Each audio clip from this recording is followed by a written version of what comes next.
Golden Slumbers / Carry That Weight is the next sort of a mini opera. So Scott sort of said, it's interesting that they knew this was going to be a medley, and they also knew they needed to do these twofers. I hadn't really thought about it till I read the book, but in a way, Golden Slumbers is Paul's Benefit Mr. Kite, in the sense that, John got a lot of lyrics off a poster, and Paul got, at least the early lyrics of Golden Slumbers from a book. He didn't know how to read the music to get the melody, created his own melody, and sort of lifted the lyrics, which he found out were like, I think it said in the book, 400 years old or something. Crazy long. More brilliant orchestra from the fifth Beatle, George Martin.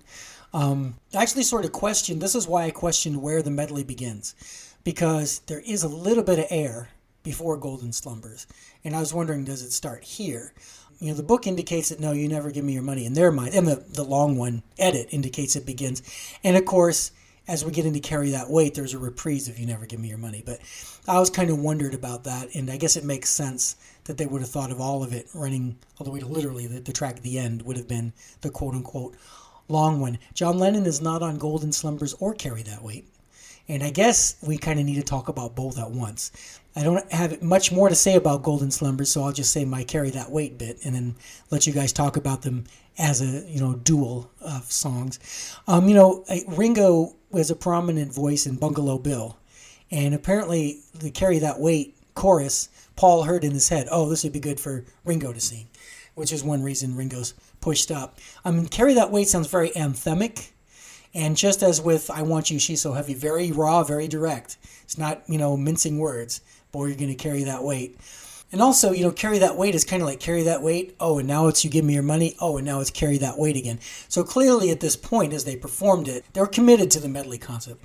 Let's get Kit's feelings about Golden Slumbers first.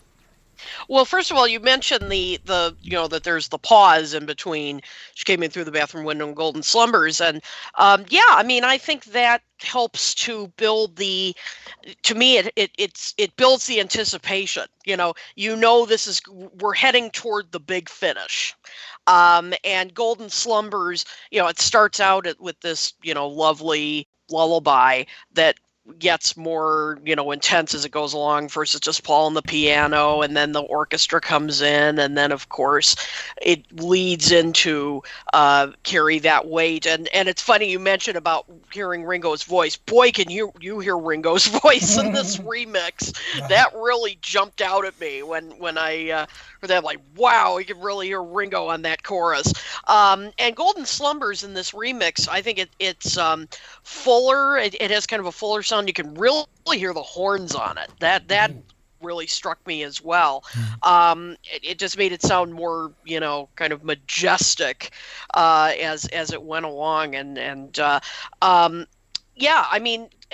the remix only has these sort of subtle changes, but just beautiful. And I think, too, you mentioned George Martin's orchestrations, and of course you get to hear that in the sessions, which just gives you more appreciation of that he was the fifth Beatle. To me, there's never been a question, and he just, the score is perfect for these songs. And again, it to me, it just all builds up to to the end, which of course we'll get to in a minute. But I like how these two songs, not only are they particularly Carry That Weight, we're going to carry that weight a long time. I mean, you get a sense of, the Beatles have clearly been through some stuff and, to say the least. And, but we're heading toward some kind of resolution, even if it's just musical.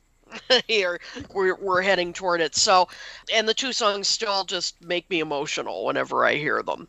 Whether Paul's doing them in concert or you're hearing them, on Abbey Road, it's just it's just an emotional build-up. Yeah. Before we pass it to Scott, as we've had this conversation, it makes me realize it's this medley that I really think of first when I think of Abbey Road. Nothing against the songs inside. My first thought isn't "I Want You, She's So Heavy" or "Octopus's Garden" Right. or "Oh Darling." I mean, I think, oh yeah, Abbey Road. I'm thinking "Carry That Weight," "You Never Give Me Money," guitar jams and all that kind of stuff. So, in other words, I think in retrospect, it was a good choice to do the quote unquote long one. And you're right, there's an emotional impact because they're working so hard on it and they're creating something so beautiful. Think about it, and so varied. I mean, here's a little bit of this, here's a little bit of that, musically, vocally, arrangement. And, a lot of people, we've mentioned The Who. They've tried this type of thing too, with a different result because every band's going to be different. How do you feel about this little couplet, Scott? First of all, overall, I think in looking at the long one, I don't look at it as a medley. I look more of it as a suite. You Never Give Me Your Money stands on its own as a song. Right. It's only a medley because of the sound effects crossfading it into Sun King. Good point. Yeah. I would consider that as kind of the intro, almost like the overture. And the first act, the first medley would be Sun King, Mean Mr. Mustard, Polythene Pam, Bathroom Window. Right. Then you have the pause. Then you have the second medley, or act two, Golden Slumbers, Carry That Weight, the end. I guess Mean Mr. Mustard always just sort of aesthetically felt like the beginning of the medley to me because, Sun King sang like a song, as you said. It didn't really seem related. It's not related lyrically or anything. And You Never Give Me Your Money, they did a tricky thing. They reprised it. But if they hadn't have done that, you're right, you might not have associated it. Right, and that's why I look at I look at it more as a suite. Yeah, the side two is a suite because when I play some of this stuff live, if I'm going to do some of the songs as a standalone, I will do Sun King, Mean Mr. Mustard, Polythene Pan, Bathroom Window as one song. Right.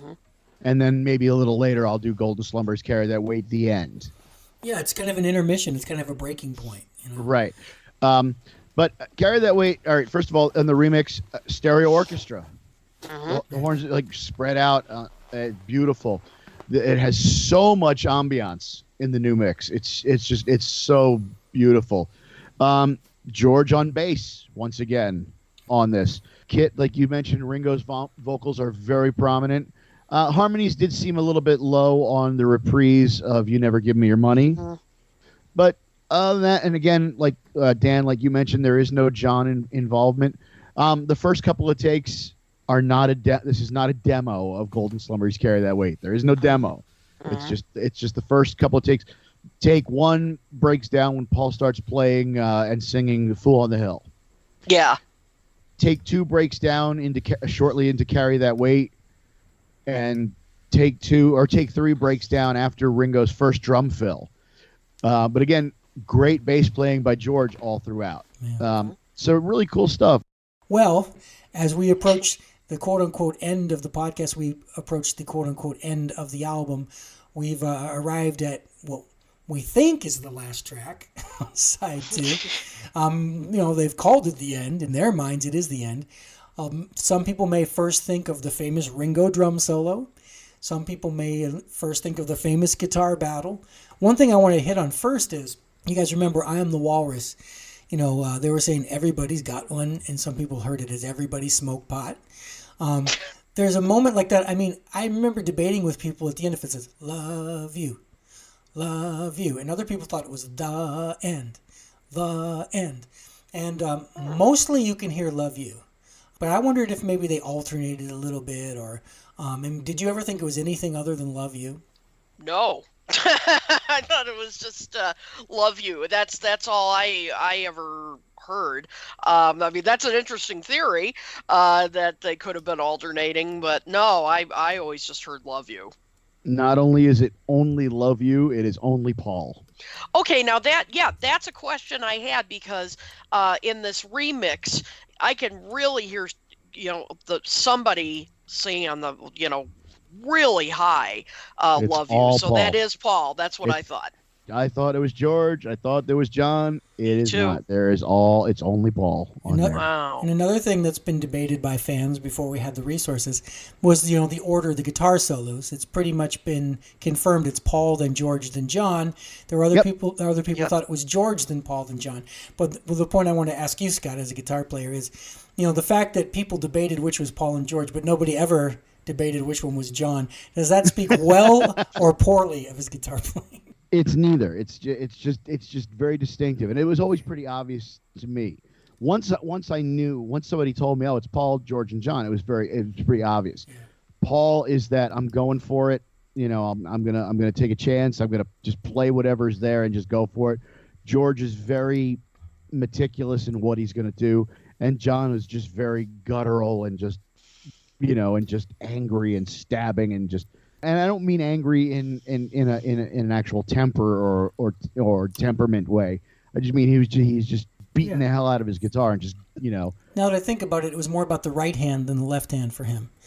Yeah. So more about keeping up the energy that Paul and George had without necessarily the licks. It seems like an odd sequence because you would think it would be George. Hey, I'm the lead guitarist in the band. I'll start us off.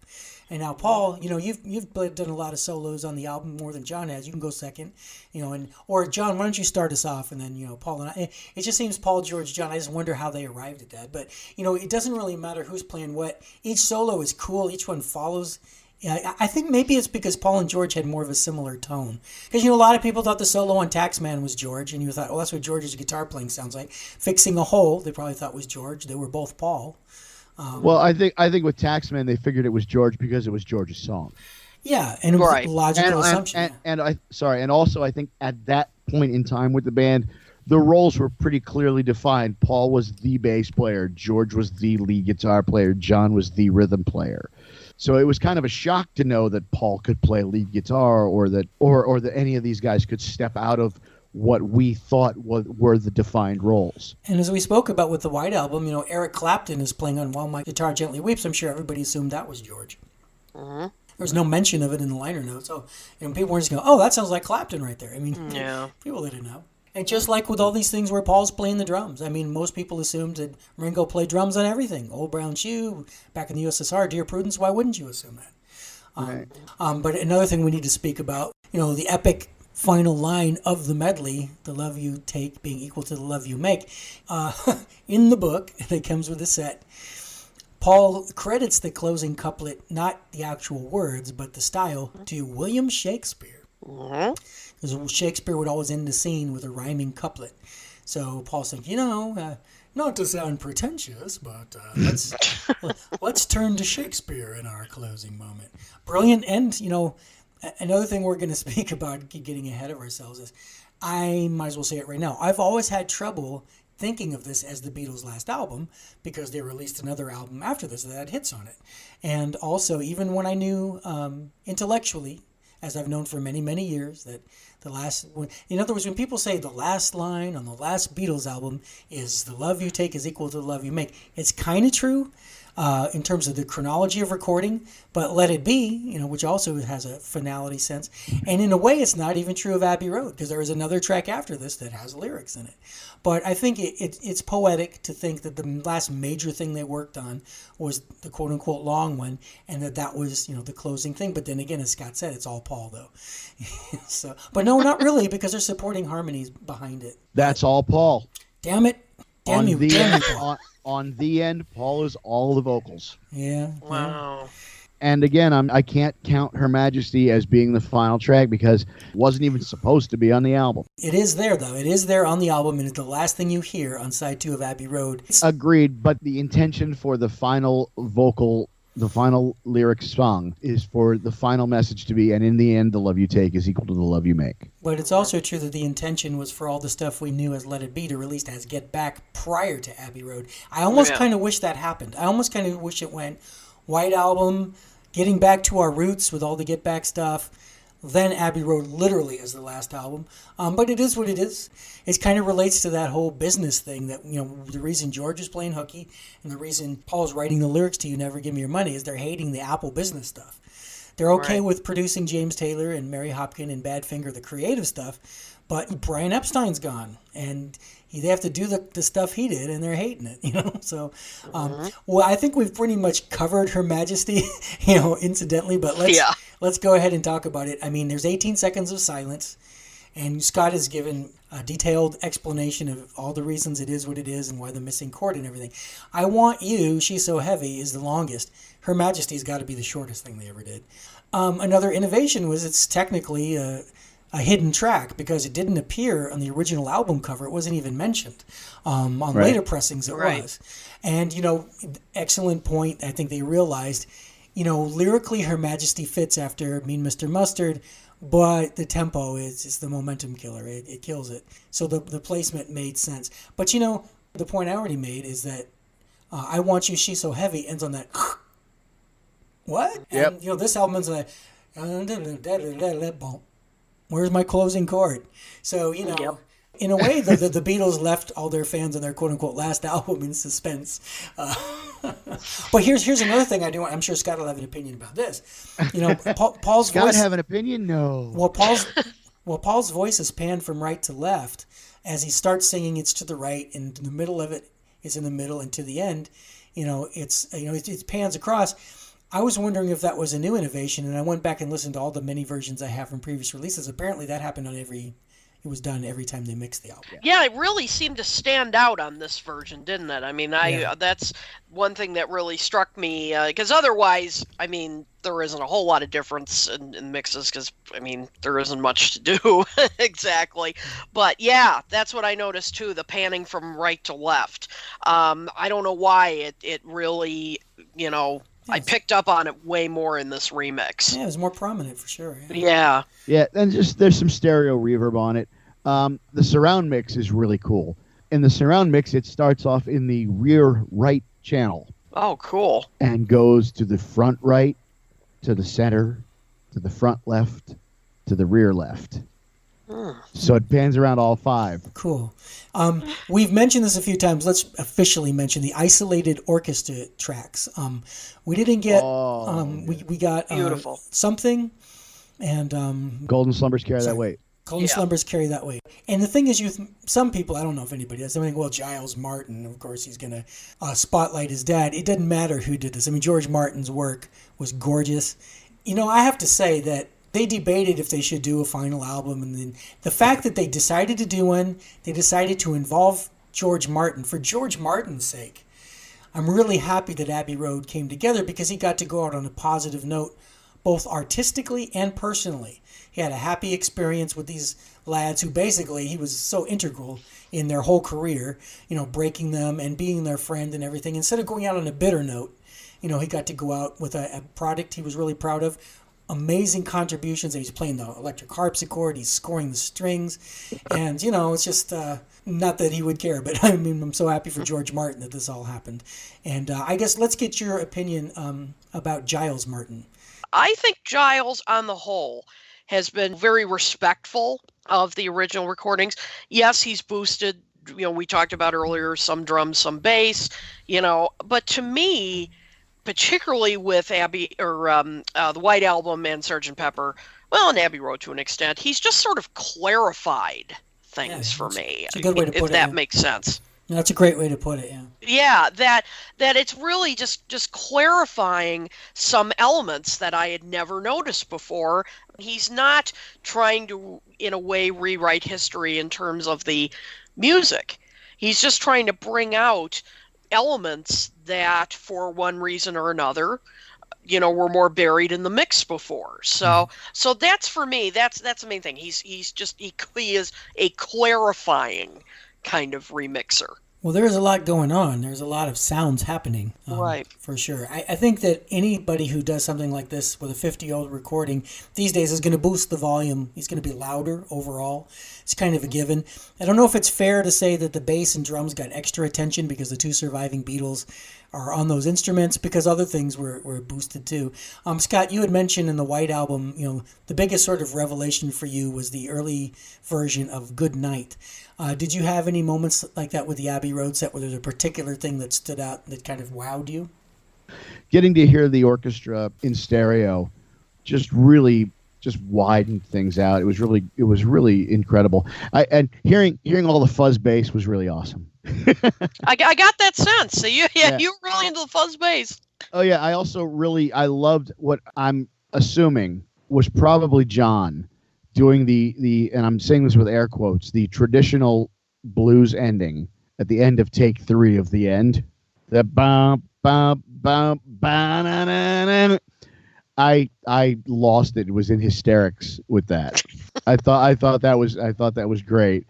But yeah, Dan, you just mentioned something about being louder. Yeah, people are complaining. The so-called audiophiles are complaining. Oh, there's the dynamic compression and limiting on this.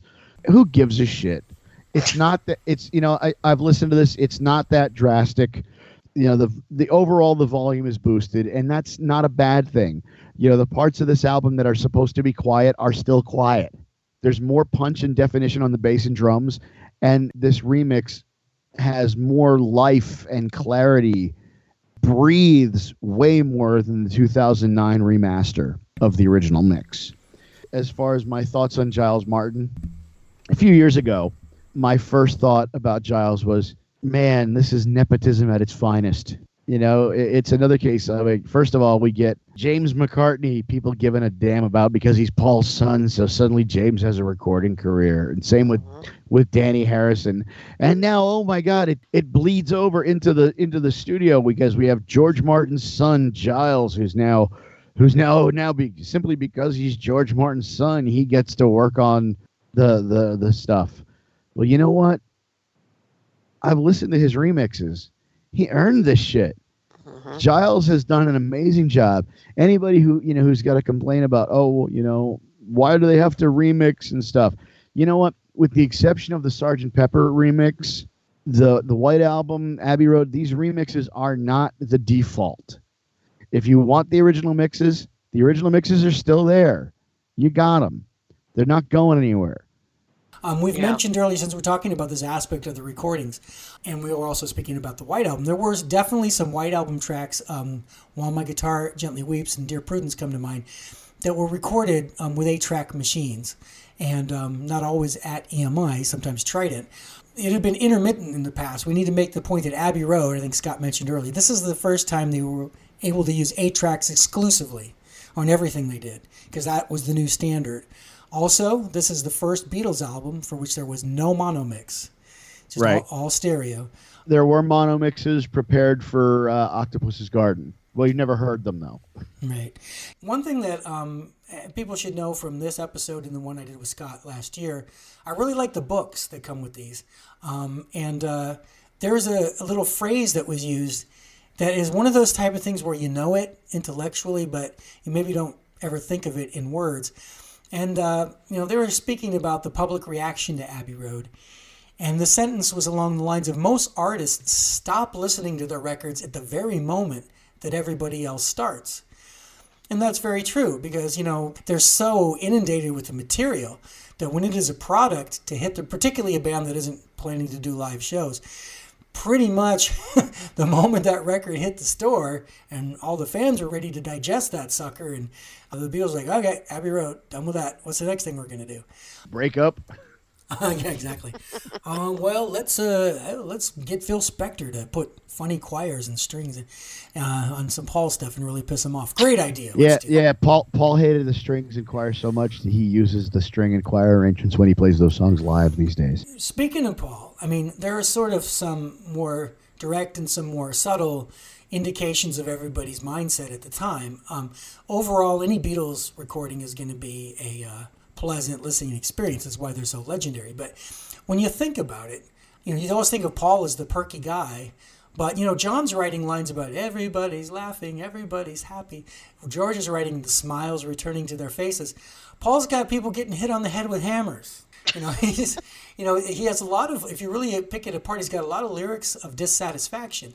So once again, the McCartney voice and persona, he was as unhappy with the dealings as everybody else. I feel like it kind of crept into his work a little more in Abbey Road. Would you guys agree with that? Yeah, it's an interesting point. I hadn't really thought about how a negative number of the songs are on this album. Although I always felt like, You Never Give Me Your Money definitely it has a very, shall we say, downcast beginning, but there is sort of a ray of hope. True. And I always felt that way with Carry That Weight and the end, going into and Golden Slumbers, that ultimately it's a happy ending. And with the wonderful couplet that we talked about earlier. So yeah, I guess I would say that the songs aren't as, it's not Good Day Sunshine. Right. Well, It's not something like that. But ultimately, though, his songs end on a kind of a positive note. Maybe not Maxwell Silverhammer, but other than that. well, it's true. In the end, he had the option of singing "Hey you, hey you," instead of "Love you, love you." That's right.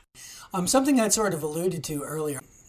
Is this the best Ringo Starr album as a drummer? I'm also wondering, is this the best lead guitar Beatles album, just overall? And I'm also wondering, is this the best vocal harmony album?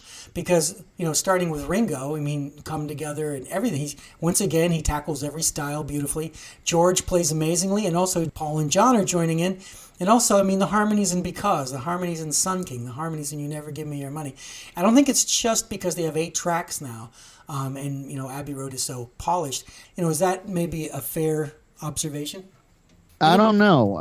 The harmonies on Nowhere Man, the harmonies on Think for Yourself, the harmonies on If I Need Someone. I think it's fair to say that on Abbey Road, all of them were hitting on all cylinders. I just noticed it more. I noticed the harmony vocals on Here, There, and Everywhere. I noticed the harmony vocals on This Boy, for crying out loud.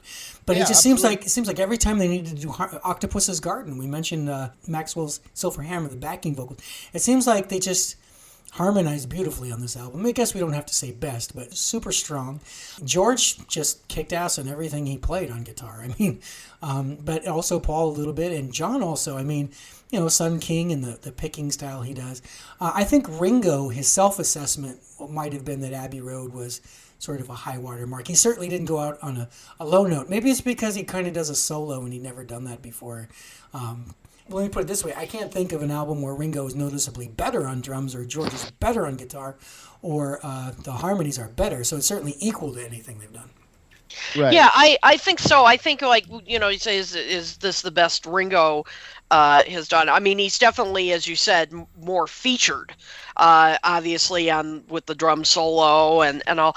But of course, you can point to many other, strong tracks where everything from Rain to Tomorrow Never Knows to, you could go on and on with a number of other examples. But I think, I think it's the fact that any drums wonderfully on Abbey Road, don't get me wrong, but I think, maybe it's just he's more out in front. Obviously, the tom pattern he does on Come Together grabs your attention right away. Oh man, that's a great pattern. But when he goes into that funky hi-hat groove on the end, which is basically just him, and then everybody comes in and starts soloing. He's just like top of his game. Let me just put it that way. Absolutely. Everybody just nailed everything they did on this album. Yeah, that's true. While the again, air quotes, newly discovered tape says that John suggested they should do another album, I think that deep down on the inside, they kind of knew this was the last one, and they really did want to give it their all. And again, they really were firing on all cylinders, and this thing was just a swan song, and it was just an absolute dynamite piece of work. Absolutely. And, innovative and influential, and there's a lot of words that are used to describe the Beatles, but experimental is possibly not a term people would think of with Abbey Road because it's so commercially appealing.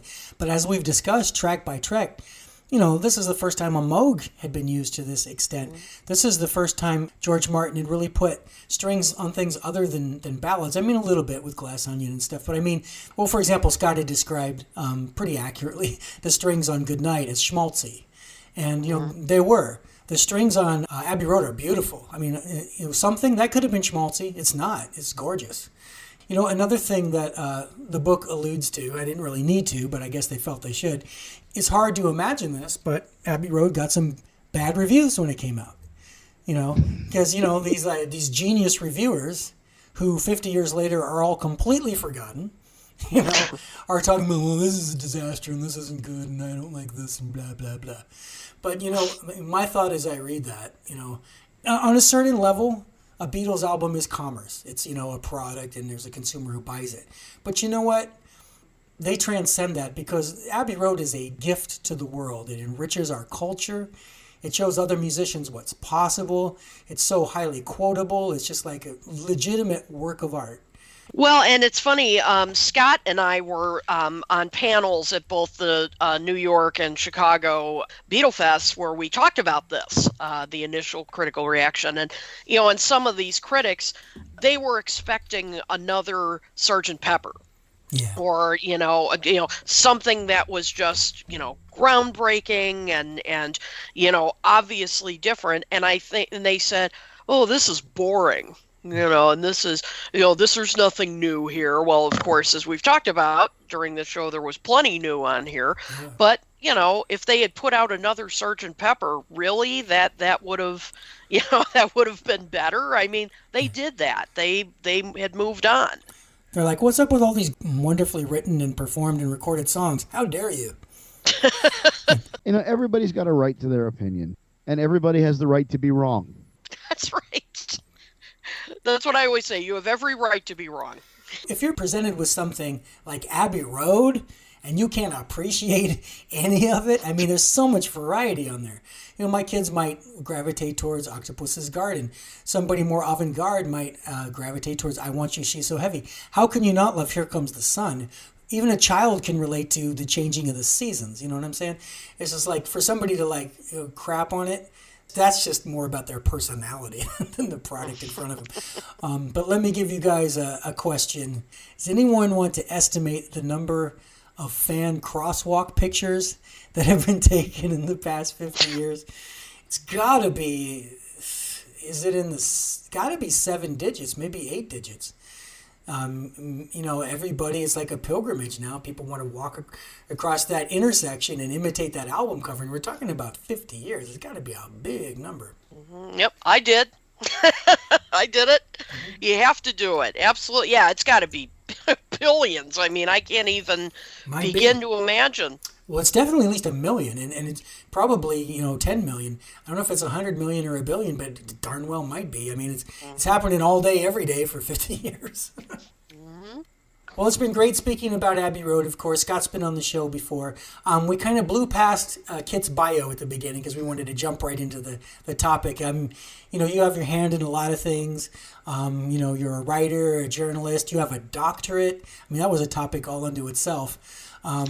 Is there anything that you kind of want to direct people to as a starting point that want to hear more from you, Kit? Sure. You can go to my website at kitotoole.com. You can also look me up on Facebook. I post, what I'm doing, new articles.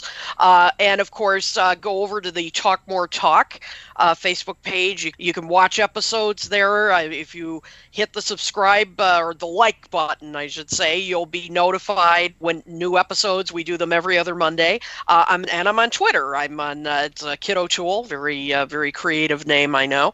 And you can find me there. And as I said, I post everything, any new articles, anything that I'm working on. And I also do a show once a month on my Facebook page where part of it is I update, on what I'm doing, but also I have a kind of a discussion where I throw out maybe a Beatles related question or just another general music question, and people who watch live get in on the discussion. It's a lot of fun. Talk More Talk is subtitled A Solo Beatles Videocast. So is a video presentation sort of focusing on solo Beatles? Yes, I co-host it with Ken Michaels, Tom Hagnotti, Ken Womack, and also Mean Mr. Mayo. You may know him, Joe Mayo. He's on YouTube. He has a popular YouTube channel there. And yeah, we discuss everything solo related. Now, do Beatles come up? Yes. We talked about the Abbey Road box set. Of course we did. But we first broadcast it live on our Facebook page. We do the whole thing live. People can, Scott did this in the last episode. You can submit comments. We throw out questions. It's not a show where we're just talking. We get the audience involved. But you can also find us the recorded versions, after we're done with the live taping, on YouTube, iTunes, Spotify, virtually any platform you can think of. So earlier when Scott called you the queen of media, he was not kidding. Yeah, and I should say that Ed Chen, who does a great podcast along with Lonnie Pena called When They Was Fab, Ed crowned me the queen of Beatles media. Still ScottEricksonMusic.com for you, Scott? Yes, sir. Well, what this show is crying out for is 16 minutes of music, because we need to make this show longer. So on behalf of my listeners and myself, thanks, Scott, for coming back on the show. It's always a pleasure. And maybe we'll have you, prior to the Let It Be, but we'll certainly do Let It Be. So thanks very much for being here. Thank you, Dan. Thanks for having me. It's been a blast. And thank you, Kit. Welcome to the Friends of Dan family. I really appreciate your contribution to this. And I'm going to check out your stuff myself, your books and your media and everything, because I respect and value your opinion. Oh, well, thank you so much for having me. It's an honor to be part of the Friends of Dan family, and it is always a blast to do a show with Scott. Well, once again, I'd like to thank Scott Erickson and Kit O'Toole. Thanks also to John, Paul, George, Ringo, Billy, producer George, producer Junior Giles, everyone else responsible for the music we've discussed today. Thank you for listening, and now we're going to go out with The Long One. Thanks very much for listening, and we'll see you next time. Come together, everybody.